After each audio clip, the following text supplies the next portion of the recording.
Hi, ഞാൻ അനുശക്തി. ജീവിതത്തിൽ എത്രയെത്ര മുഖങ്ങളാണ് ഓരോ ദിവസവും നമ്മളെ തേടി വരുന്നത്. എത്രയെത്ര മുഖങ്ങളാണ് നമ്മളെ ഉപേക്ഷിച്ച് താൽക്കാലികമായോ എന്നേക്കുമായോ നമ്മളെ വിട്ട് പിരിഞ്ഞു പോകുന്നത്. പല പല ആവശ്യങ്ങളുമായിട്ടാണ് ഓരോ മുഖങ്ങളും നമ്മളുടെ അടുത്തേക്ക് വരുന്നത്.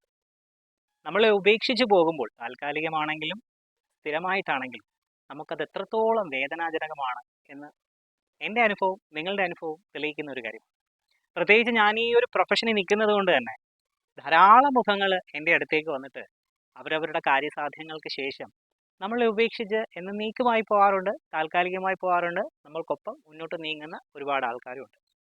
ഈ ഒരു സാഹചര്യത്തെ നിങ്ങൾ എങ്ങനെയാണ് സ്വീകരിക്കുന്നതെന്ന് എനിക്കറിയില്ല. പക്ഷേ ഞാൻ ഇതിന് കണ്ടെത്തിയിരിക്കുന്ന ഒരു ഫിലോസഫിയുണ്ട്.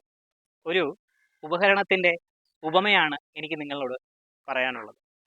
നമ്മളെല്ലാവരും ഊന്നുവടി കണ്ടിട്ടില്ലേ? നമ്മൾ ഊന്നുവടി എപ്പോഴാണ് ഉപയോഗിക്കുന്നത്?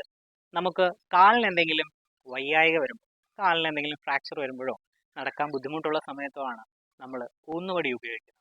ശരിക്കും ഞാനും ഒരു ഊന്നുവടി തന്നെയാണ്. കാരണം ജീവിതത്തിൽ പലപ്പോഴും വ്യഥകളോ എന്തെങ്കിലും വലിയ സമസ്യകളോ എന്തെങ്കിലും ദുരനുഭവങ്ങളോ ഒക്കെ ആയിട്ട്, അല്ലെങ്കിൽ കഷ്ടപ്പാടും ദുരിതങ്ങളും ഒക്കെ ആയിട്ടാണ് ഓരോ ആൾക്കാർ നമ്മളുടെ അടുത്തേക്ക് ഒരു ഉത്തരത്തിനായിട്ട് ഓടിയെത്തുന്നത്. ആ ഒരു സമയത്ത് അവരുടെ കാല് ഒടിഞ്ഞിരിക്കുകയാണ് എന്ന് വേണമെങ്കിൽ നമുക്ക് ഉപമിക്കാം. അപ്പം ഞാൻ താൽക്കാലികമായിട്ട് അവരുടെ ഒരു ഊന്നുവടിയായി മാറുകയാണ്. ആ ഊന്നുവടിയായി മാറാൻ കഴിയുന്നത് എത്രത്തോളം ഭാഗ്യമാണ് എന്ന് നിങ്ങൾ ഒന്ന് ചിന്തിക്കുകയാണെങ്കിൽ, നിങ്ങൾ ഇപ്പോൾ ഈ സാഹചര്യത്തിലൂടെ കടന്നു പോവുകയാണെങ്കിൽ അതിനെ വളരെ നിസ്സാരമായി, ലഘുവായി നിങ്ങൾക്കത് അതിജീവിച്ച് മുമ്പോട്ട് പോകാവുന്നതേ ഉള്ളൂ. ഒരു ഊന്നുവടിയാവാൻ കഴിയുന്നത് വലിയ ഭാഗ്യം തന്നെയാണ്. സുധാമൂർത്തി എഴുതിയ ഹൊറേഗല്ലു എന്ന് പറഞ്ഞൊരു ചെറിയൊരു കഥയുണ്ട്. +2 പഠിക്കാനുള്ള ഒരു കഥയാണ്.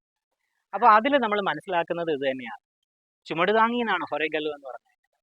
ആ ചുമടുമായിട്ട്, വലിയ ഭാരവുമായിട്ട് വരുന്ന ഒരു വ്യക്തി താൽക്കാലികമായി ആ ചുമട് അവിടെ നിന്ന് വെച്ചിട്ട് ഇരുന്ന് വിശ്രമിച്ച് ഇച്ചിരി വെള്ളമൊക്കെ കുടിച്ച് മുഖമൊക്കെ ഒന്ന് കഴുകി ഒന്ന് റിഫ്രഷ് ആവുന്നവരെ നമ്മൾ അവരുടെ ഭാരം ഒന്ന് താങ്ങുകയാണ്. ആ ഭാരത്തെ വീണ്ടും അവരുടെ തോളിലേക്ക് എടുത്തിട്ട് അവർ വീണ്ടും യാത്രയാവുന്നു എന്ന് പറയുന്നത് പോലെ, നമ്മൾ എല്ലാവർക്കും നമ്മളിലേക്ക് വന്ന് നമ്മളുടെ ആവശ്യങ്ങൾ നിറവേറ്റി പോകുന്ന എല്ലാവരുടെയും ഊന്നുവടിയാകുന്നു നമ്മളെന്ന് വിചാരിച്ചു കഴിഞ്ഞാൽ നമുക്ക് എത്രത്തോളം ആശ്വാസം തരുന്ന ഒരു കാര്യമാണ്. ഇനി ഇത്തരത്തിലുള്ള ജീവിത അനുഭവങ്ങൾ നിങ്ങൾ വരികയാണെന്നുണ്ടെങ്കിൽ നിങ്ങൾ ഇങ്ങനെ ഒന്ന് ചിന്തിച്ചാൽ മാത്രം മതി. അപ്പോൾ താൽക്കാലികമായി ഞാനൊരു ഊന്നുവടിയാവും. അപ്പോൾ ഒരു കാര്യം കൂടെ എനിക്ക് നിങ്ങൾക്ക് പറഞ്ഞു തരാനുള്ളത്, എപ്പോഴും നമ്മൾ അൺകണ്ടീഷണൽ ആയിട്ടിരിക്കുക. അൺകണ്ടീഷണൽ എന്ന് പറഞ്ഞു കഴിഞ്ഞാൽ നിസ്വാർത്ഥതയുള്ളവരായിരിക്കുക എന്നുള്ളതാണ്. അതിന് ഞാൻ പഠിച്ചിരിക്കുന്ന ഒരു നല്ല ഫിലോസഫി ഉണ്ട്. നമ്മൾ അങ്ങോട്ട് കൊടുക്കുന്ന സ്നേഹവും സഹായവും ഒക്കെ ആ നിമിഷമേ നമ്മളങ്ങ് മറന്നു കളയുക. നമുക്ക് ഇങ്ങോട്ട് കിട്ടുന്ന സ്നേഹവും സഹായവും ഒക്കെ നമ്മൾ ഒരിക്കലും മറക്കാതെ ഇരിക്കുക.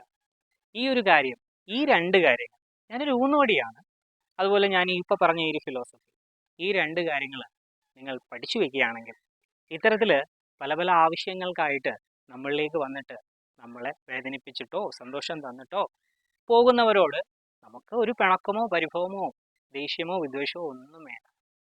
എല്ലാം താൽക്കാലികമാണ് എന്ന ചിന്തയോടുകൂടി മുന്നോട്ട് പോവുകയാണെങ്കിൽ നമുക്ക് ഈ സാഹചര്യത്തെ സിമ്പിളായിട്ട് തരണം ചെയ്യാവുന്നതേ ഉള്ളൂ. അപ്പോൾ ഇത്തരത്തിൽ നമ്മുടെ മനസ്സിനെ ഒന്ന് ശാക്തീകരിക്കാനായിട്ട് നമ്മൾ ഒരു 23 ദിവസത്തെ ഒരു ഓൺലൈൻ കോഴ്സ് നടത്തുന്നുണ്ട്. Empower your mind.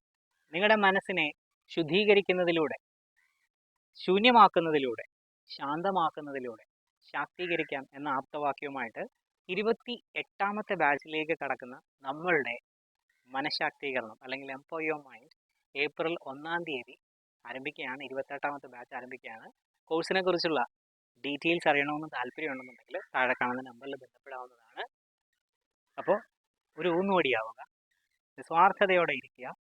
നമ്മളെ വിഷമിപ്പിച്ചിട്ട് നമ്മളെ സങ്കടപ്പെടുത്തിയിട്ട് പോകുന്നവരോട് നമുക്കെപ്പോഴും സ്നേഹമേ ഉണ്ടാവാവൂ, അല്ലെങ്കിൽ നമ്മളെപ്പോഴും അവർക്ക് വേണ്ടി പ്രാർത്ഥിക്കുകയേ ചെയ്യാവൂ. ഇങ്ങനെ നിങ്ങൾ മുന്നോട്ട് പോവുകയാണെങ്കിൽ നിങ്ങൾ യാതൊരു വിധമായ കർമ്മബന്ധങ്ങളിലും വിടുന്നില്ല. നിങ്ങൾക്കെപ്പോഴും സുഗമമായൊരു യാത്ര മുന്നോട്ടുണ്ടാവുകയും ചെയ്യും. മറ്റൊരാശയമായിട്ട് മറ്റൊരു വീഡിയോയിൽ കാണാം.